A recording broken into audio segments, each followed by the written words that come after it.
Más allá del agradecimiento por la invitación, agradezco que me hayan puesto un escalón porque si no tampoco me veían acá. Bien, el tema que nos convoca en realidad hace que yo me pregunte y les pregunte, ¿cuántos leyeron la ley antes de hoy? A ver, levanten la mano. ¿Cuánta gente leyó la ley antes de hoy? ¿Cuánta gente que no la leyó? Bien. ¿Por qué la pregunta? Porque de alguna manera vamos a ir llevando esta charla, no tanto por la ley argentina, sino precisamente por la ley costarricense. Y en paralelo con lo que es la estructura del no artículo 9, del no uniforme, no código, no de comercio, tal como nos dijo Jaume esta mañana. En realidad, toda Latinoamérica, en el sistema de garantías, enfrentó problemas comunes.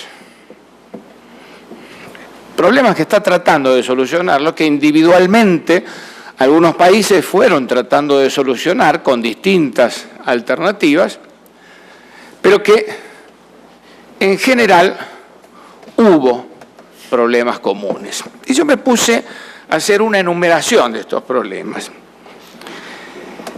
En primer lugar, normas, leyes, códigos que disponían quiénes podían ser nada más que acreedores o quiénes podían ser deudores de ciertas garantías. Artículo 5 del régimen prendario argentino, había 6 incisos. Uno vendía una máquina, un tractor, un coche, quería hacer una prenda, no podía porque no estaba ahí. No podía ser acreedor prendario. Tenía que ser acreedor común, quirografario. Leyes que impusieron qué bienes pueden darse en garantía. La ley de prenda agraria de la década del 20 en Argentina era nada más que para elementos y productos agrícolas. Después vino un empujoncito para algún equipamiento industrial, pero no había más que eso.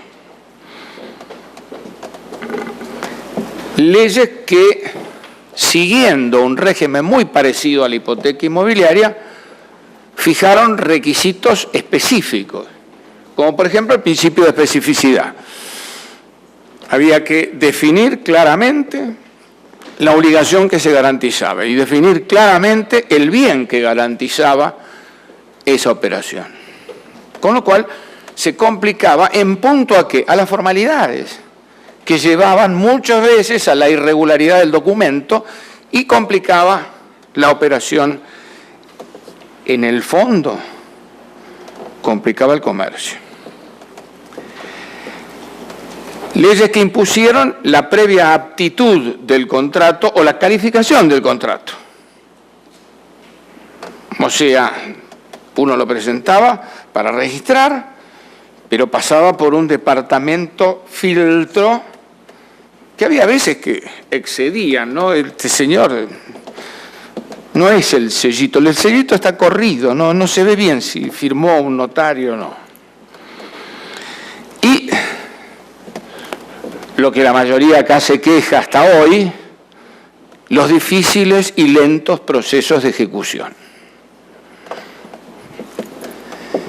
Y entonces me pregunté, ¿cómo podíamos solucionar esto?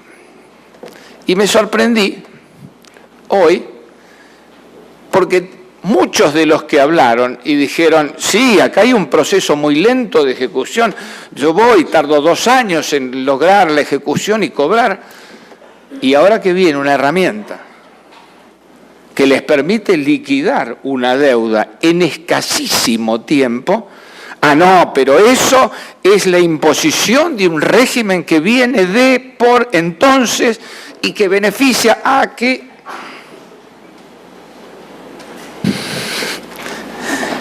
En mi país le decimos veleta, va con el viento. Hay veces que uno tendría que mantener una cierta unidad de criterio en las cosas que dice. Pero bueno, México y Argentina intentaron en su momento paliar todos estos defectos a través de normas sobre ventas condicionales, leasing, a través del régimen de fideicomiso. Argentina quizás fue, no hoy, fue, fíjense ustedes, 1890, artículo 585 del Código de Comercio. Está bien, prenda con desplazamiento, pero el acreedor, no me pagaron, muy bien, llamo a un martillero, un corredor, acá está, venda que cobro, 1890, 1946, régimen de prenda con registro, empezó con limitaciones. La limitación que les decía del artículo 5, muy pocos acreedores, pero habilitaba, artículo 39, la ejecución privada, en donde la única intervención judicial era, yo voy con el título, ¿y qué hago? Le digo al juez, mire, secuéstreme este bien, no me pagaron. El juez ordena el secuestro, entrega, ¿y qué hago? Artículo 585, ejecuto de esa manera, privadamente. Puedo optar por el juicio judicial, el proceso judicial de ejecución prendaria, pero si tengo la ventaja, ¿para qué la voy a usar? Eso sí, acá también vino la limitación. Limitación a solamente las entidades financieras autorizadas. El cuestionable decreto 897 del 95 abrió la posibilidad a cualquier tipo de acreedores, persona física o jurídica, nacional o extranjera, pero reservó ese 39 de ejecución privada exclusivamente para las entidades financieras. Pero fue un avance, O sea, se solucionó básicamente el problema de ejecución. El problema de subasta, pero se mantuvo alguna cierta limitación. Ahora bien, ¿por qué el artículo 9? O el no artículo 9. Y yo le doy el gusto, porque también me gusta el Barça, ¿no? En realidad, el artículo 9 es un artículo que ha tenido lifting, que ha tenido operaciones en el 99, en el 2010, si no me equivoco, el último, el 2010, que curiosamente fueron adecuaciones, curiosamente por la velocidad que tuvieron, que normalmente en una norma uniforme, con la comisión de normas uniformes que existe, demoraría años. ¿Y por qué fueron rápidos? No por el artículo 9, porque había una ley canadiense que operaba el sistema, que estaba robando interesados, inversores privados. Y no estamos hablando de las multinacionales, porque Canadá y Estados Unidos se pueden pelear por las multinacionales, ¿no? Y era el mercado financiero, el mercado de incluso el pequeño ahorrista que quiere invertir.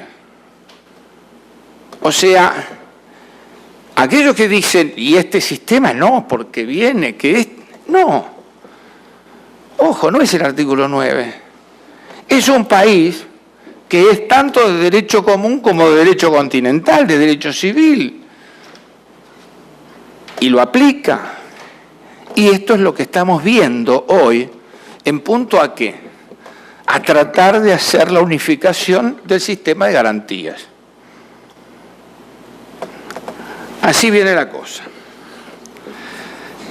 Estas normas, tanto el artículo 9 como la ley canadiense, fueron las que sirvieron de base para los proyectos, tanto de un hidroat como de un citral. ¿Y en dónde se reflejaron estos proyectos? En lograr tres aspectos. Y acá voy a coincidir con un concepto que diera Jaume hoy en la mañana. ¿Y esos tres conceptos cuáles fueron? En primer lugar, la Constitución de la garantía. En segundo lugar, perfeccionamiento, vamos a corregir la palabra. Y en tercer lugar, la ejecución. Constitución que, como dice el artículo 6, se puede hacer por cualquier tipo de documento, un instrumento privado. Un contrato. Listo. Perfeccionamiento. Perfeccionamiento frente a terceros. Ojo, cuando pongo perfeccionamiento y digo perfeccionamiento, específicamente lo hablo respecto de terceros como lo hace Alejandro Garro. Alejandro Garro habla de perfeccionamiento ante los terceros. Y ese perfeccionamiento ante los terceros, ¿en qué deriva? ¿O cómo se conjuga? Se conjuga a través de dos aspectos. Uno, la publicidad, a través de la registración. Y en segundo lugar, a través de la prelación. A medida que voy inscribiendo, el que llega primero a la inscripción de la garantía va a ser el primero en cobrar. Al que madruga, Dios lo ayuda. Y en tercer lugar, ejecución. Un proceso de ejecución en donde se facilitó el trámite hasta la subasta misma y hasta el cobro mismo.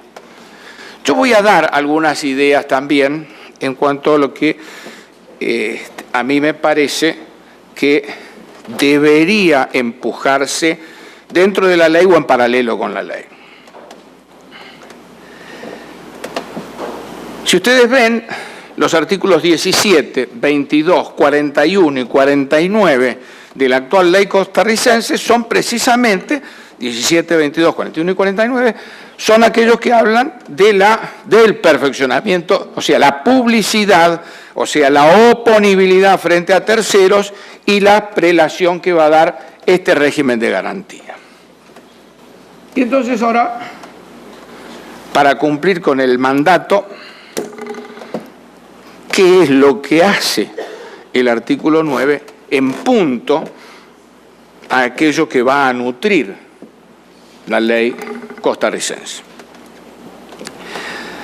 Podemos decir que tiene 6 características o 6 principios básicos. El primero es la unicidad, la uniformidad del sistema legal.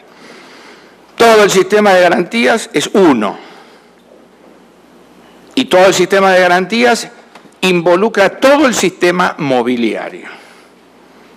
A diferencia de lo que decíamos de las leyes latinoamericanas, en donde tenemos prenda común, prenda con registro, hipoteca mobiliaria, vendas condicionales, etc.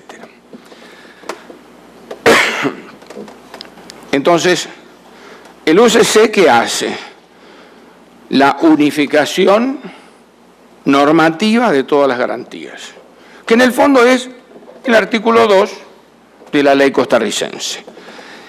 Y la ley costarricense, sin embargo, excepciona en el artículo 3, en el 3 y en el 4, no será aplicable a las garantías prendarias constituidas sobre buques, aeronaves,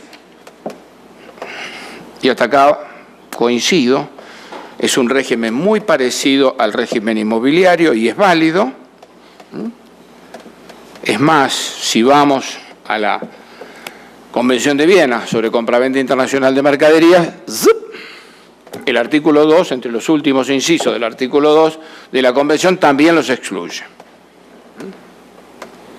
Pero también vehículos inscribibles. ¿Por qué vehículos inscribibles? Porque si veníamos también en el artículo 2, que estaba todos los bienes incluidos, y ya, primer escalón, le pegué con el pie descalzo y me duelen todos los dedos. Porque el régimen registral de vehículos, por lo menos así lo tenemos nosotros, es fácilmente divisible. El régimen o el registro de propiedad del automotor por un lado y el régimen prendario por el otro. ¿Cuál es la diferencia? Muy claro que permito la unicidad del régimen de garantías. Ahora, si quiero conservar todo acá, voy voy a generar problemas. ¿Cuáles son los problemas? En primer lugar, que no voy a tener el registro de noticias o de avisos, sino que voy a tener registro de contratos, con calificación. No voy a tener una tasa fija, no, voy a tener una tasa porcentualizada que me va a costar. Y yo quería hacerlo económico. ¿Por qué lo excluí? ¿Hay algún interés en juego? Dejémoslo ahí, como solía decir algún periodista. El segundo principio, o segunda característica del régimen, la primacía de la sustancia sobre la forma. Nuestro rebelde autonomista de la madre patria le hablaba de funcionalismo. Yo le digo prelación de la sustancia sobre la forma. No importa lo que las partes digan, lo que las partes nombren en el contrato, si el acuerdo le da al acreedor un interés específico sobre determinados bienes muebles, estamos ante un régimen de garantías mobiliarias registrables. En el fondo, fíjense ustedes, es el artículo 6. Una garantía mobiliaria se constituye mediante un contrato escrito entre el deudor garante y el acreedor garantizado. Un contrato, no dice un contrato específico, basta con que le dé una garantía de tipo mobiliaria. Y ya estamos dentro del régimen. ¿Esto es heredar un sistema yanqui? No. Esto es ordenar el sistema.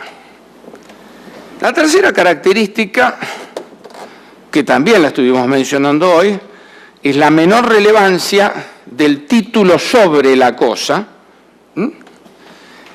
El artículo 9 se aplica haya tenido o no el acreedor derecho a título sobre la cosa. Basta con que tenga la posesión, la disponibilidad de la cosa para de buena fe poder dar ese bien mueble en garantía. Si no me equivoco, es el artículo 7, que expresamente en el régimen costarricense lo está marcando. Las garantías mobiliarias pueden constituirse por aquella persona física o jurídica que tenga su posesión legítima. Y ya le estamos dando el carácter, porque de alguna manera, sea que la posesión vale título, sea que la posesión da título, sea que la posesión permite presumir el título, yo entiendo que le da buena fe a aquel que lo entrega. Y este es el principio básico, el principio de buena fe que debe regir el la celebración y la ejecución del contrato. Y por lo tanto es válida esta característica que bien resalta el artículo 7 del régimen costarricense.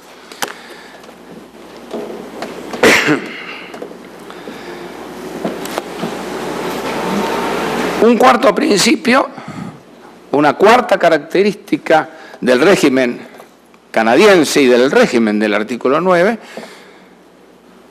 es que el deudor, la cosa que da en garantía, la puede dar por varias obligaciones, sea para garantizar un pago, sea para garantizar una obligación, lo puede dar con varios acreedores. Obviamente, a medida que vayan produciendo ese registro que genera publicidad y por lo tanto oponibilidad frente a los terceros y por lo tanto una prelación, un derecho a la prelación, en ese orden operarán los acreedores sobre los bienes que hayan dado en garantía. Y acá la crítica es a la ley argentina. La ley argentina, yo otorgo, en función de un crédito, de cualquier cosa, una prenda, y no la puedo prendar a otra persona si no tengo la autorización del primer acreedor prendario. Se me permite vender, se me permite transferir la cosa dada en garantía, pero también hay otro riesgo, que transmito la cosa con el gravamen, pero yo no me desligo. El acreedor va a tener al nuevo adquirente, a la cosa y a mí, que transferí la cosa prestada también como deudor.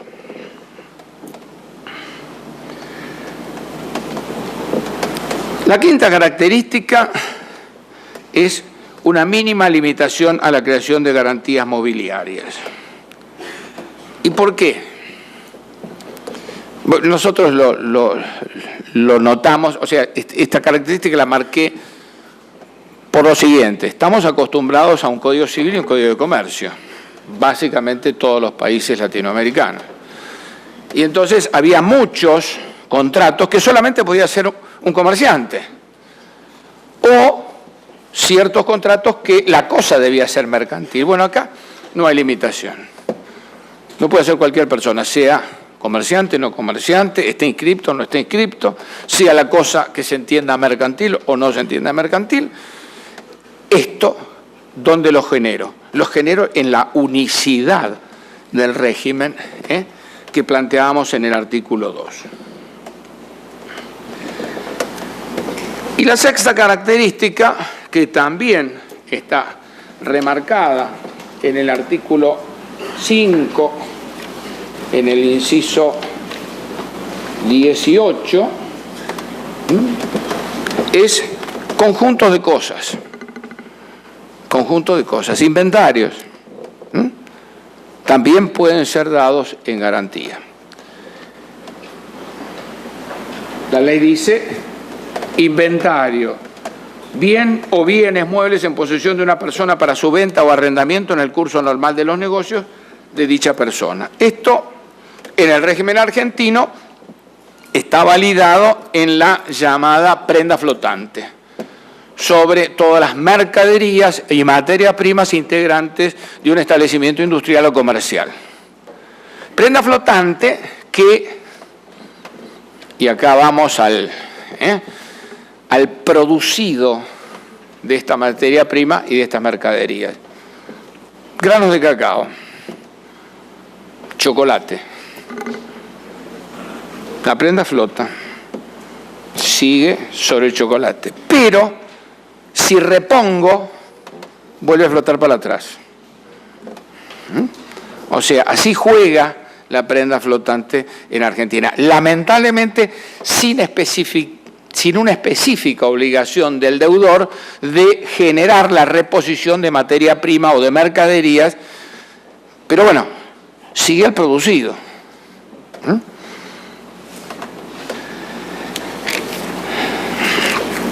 ¿Cómo juega el tema de las prelaciones? Esto también se estuvo hablando. Es el viejo principio prior in tempore potior iure, o sea, que llega primero en el tiempo, llega primero en el derecho. Y las dos excepciones: el comprador de buena fe en el curso normal de los negocios, por un lado, que está específicamente en el artículo 5, inciso 8 e inciso 17, y en el artículo 51 de la ley costarricense.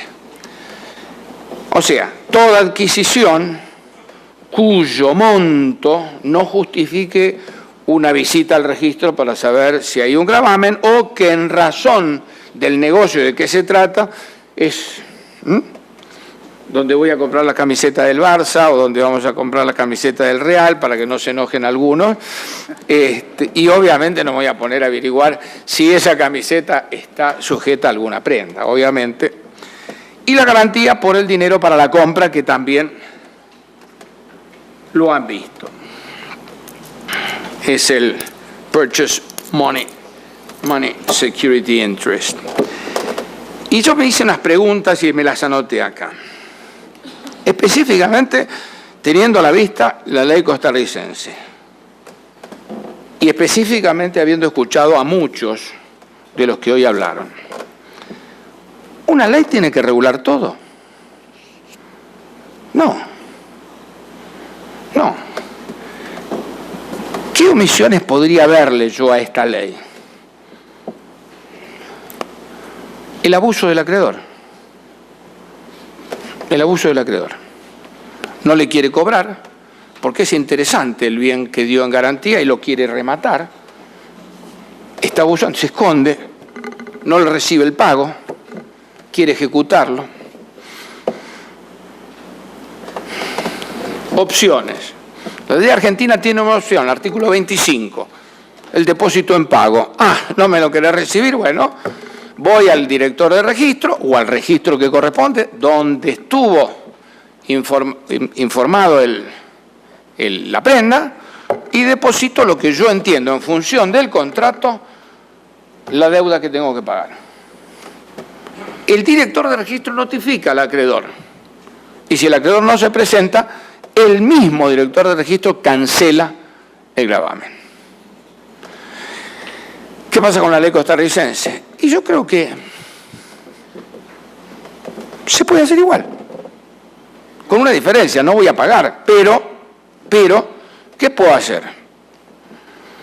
O le mando una intimación, o voy con un notario y le ofrezco el pago, y si no, eventualmente deposito judicialmente y pido una medida cautelar de no innovar para que el acreedor no me salga a ejecutar. Yo creo que es válido. No sé mucho procesal del Código de Procedimiento costarricense, pero se habló que el destino de esta ley era para las grandes transnacionales, no para los chicos. Como si fuera esto un juguetito que para los chicos no está, que como es electrónico es para los grandes. Yo creo que no. Yo creo que es tanto para el HSBC como para mi vecino. Porque si a mí se me ocurre vender algo y mi vecino no le alcanza la plata y yo se lo financio, válidamente lo puedo hacer, ¿por qué no?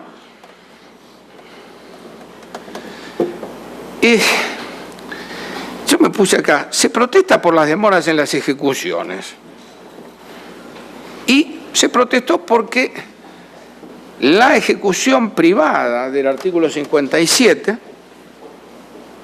que ha generado un desequilibrio en los procesos de ejecución. Digamos que si esto fuera un problema matemático, es correcto. Pero como todo problema matemático, hay un previo. ¿Cuál es el previo? Acá había un contrato que cumplir. Entonces, ¿qué? Es válido que haya un desequilibrio y que el deudor no cumpla porque no se le antojó cumplir. Pero en el proceso de ejecución sí tiene que haber un equilibrio. No, empecemos al revés. Lo primero que hay que hacer es que se cumpla el contrato. Y si yo puedo lograr un medio porque se cumple el contrato sin necesidad de llegar a un proceso de ejecución, me parece válido. Y no me parece nada inconstitucional ni me parece nada abusivo. No he visto un solo caso en la República Argentina que hayan dicho que el artículo 585 del Código de Comercio de 1890, hoy vigente todavía, era inconstitucional porque el acreedor le vendió la cosa al deudor. Y esto me parece que es nada más que el forzar el cumplimiento del principio de buena fe. Se criticó, y creo que estamos todos dentro del régimen de derecho civil, derecho continental. Se criticó el artículo 24 de la ley, y le voy a leer el artículo 24, que me parece la aplicación básica de cualquier principio de derecho civil, de cualquier código latinoamericano, en donde las partes son los únicos que modifican el contrato y no se puede modificar por un tercero. La garantía mobiliaria otorgada sobre créditos no podrá modificar la relación jurídica subyacente ni hacer más onerosas las obligaciones del deudor del crédito que fue cedido. Está hablando de cesión de crédito. Y me parece lógico. Si hay una cesión de créditos instrumentada entre dos personas, este es el deudor. Yo, por más que sea el acreedor, ¿por qué le voy a modificar las obligaciones al deudor? Que le modifique el lugar de pago me parece perfecto, lo dice la ley, lo dice el artículo 24, pero no me parece que sea algo criticable. Y traje estadística, porque me decían, ¿Para qué sirve esta ley? Hoy me sorprendí con la charla del ministro de Economía, con la realidad con que habló y la visión que tenía respecto de esta ley. O sea, ¿una ley qué es? Es obra humana. No es obra de Dios, es obra humana. Es perfectible, tan perfectible como uno con sus actitudes. Pero esto no quiere decir que por eso la condene a la muerte a la ley. Parece que es una ley sumamente válida y ustedes no saben el arma que tienen como para facilitar inclusive el hecho de que pueda tomar la cosa y ejecutarla. No es que le quite trabajo a los abogados, porque acá se van a rasgar las vestiduras, se van a carecer el araquiri, no. Al contrario, uno puede trabajar mejor sin ir a tribunales, simplemente haciendo buenos contratos en función de esto. Número uno. Aparte, piénsenlo, 2 años para un juicio de ejecución. Claro, el abogado odia los números, pero si alguna vez se ponen a hacer números en cuanto a todo el tiempo que les demandó un juicio y dividir todo ese tiempo por los honorarios, se van a dar cuenta que la mucama de casa gana más por hora que ustedes con ese juicio. Pero claro, hay algunos que dicen, no, tengo 239 juicios en el despacho. En 1999, Rumania, país de derecho civil, derecho continental, adoptó el régimen. En el 2001 tuvieron 65.000 registros. En el 2002, 171.000. 2003, 190.000. Y en el 2004, 240.000.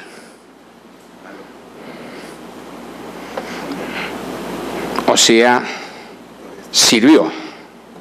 Número uno. 4.800 millones en 4 años manejaron esas operaciones. Pero esto es como para que vean una ley de este tipo lo que puede generar en operaciones. Pero no han visto los efectos secundarios y no los vio tampoco el ministro de Economía. ¿Cuáles son los efectos secundarios?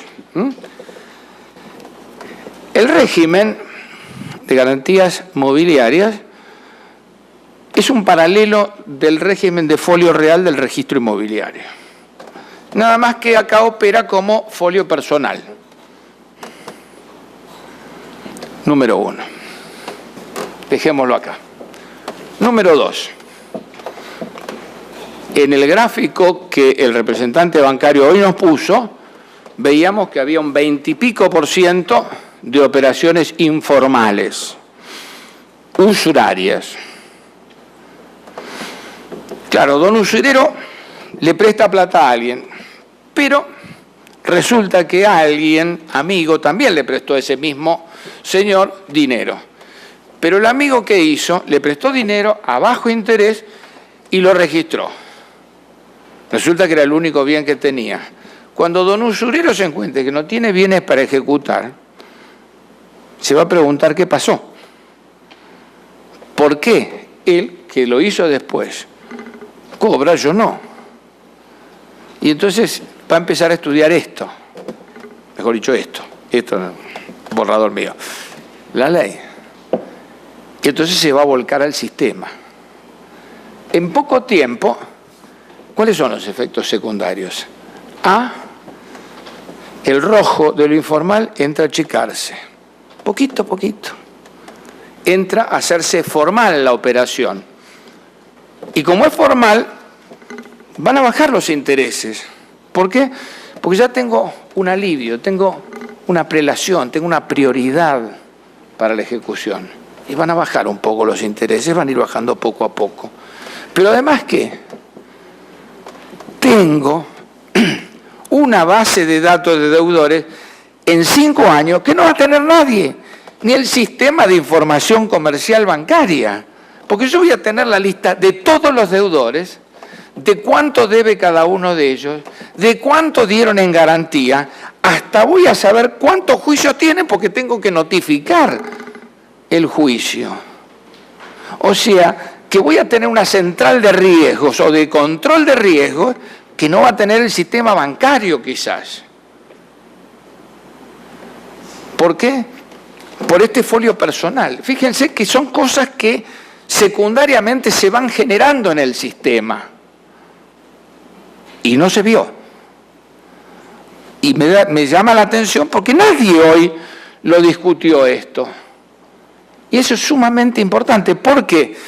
Porque A va a romper con la informalidad de todas estas operaciones usurarias, número 1. Número 2, va a blanquear un montón de operaciones. Número 3, va a generar un aumento en el registro que va a abaratar los costos y va a llamar la atención a este registro prendario que cobra porcentual, porque va a seguir cobrando porcentual en la misma cantidad de operaciones, no van a subir mucho, pero acá sí va a subir muchísimo, a pesar de que sea tasa fija y de $10.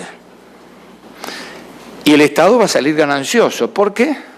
Porque va a encontrar un montón de gente a quien decirle, bueno, venga, regístrese que usted tiene que pagar impuestos a las ganancias, impuestos a los réditos, bla, bla, bla. Bueno, les vuelvo a repetir.